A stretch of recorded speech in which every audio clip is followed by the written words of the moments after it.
what are you feeling in that moment? Like, what are those emotions? Or is it just more like that's kind of your signature style? Well, I think a lot of it has to do with the style, but then it's also, with every photographer, it's like the way you see it, the way you approach it, part of your personality comes through. And so most of the time I'm pretty laid back. Right. And so it's not about like the flash or anything, about, hey, look at me. Gotcha. It's just like an image that's in itself, will like convey something. So you'd say like almost relaxed, low ego, kind of just like I think, very not so much plain, but more like vulnerable. Yeah, maybe is a good word for it. Yeah, and I think that's why we like, we travel a lot to the coast. Gotcha. And we like the Oregon coast because it is that moodiness and that early morning or the storminess in the evening. Right.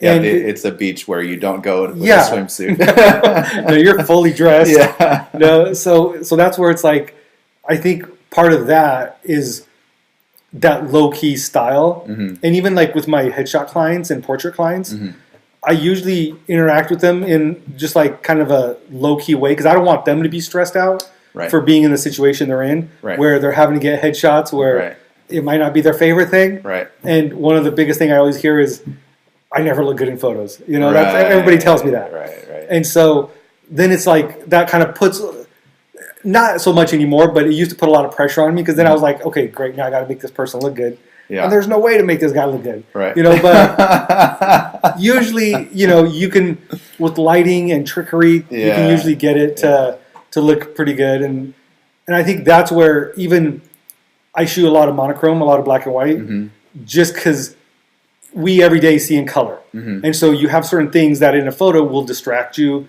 or will draw your attention. And so with monochrome, it's about like the image itself and, the shadow and the light and the emotion and the expression maybe on the person, the movement maybe of the person.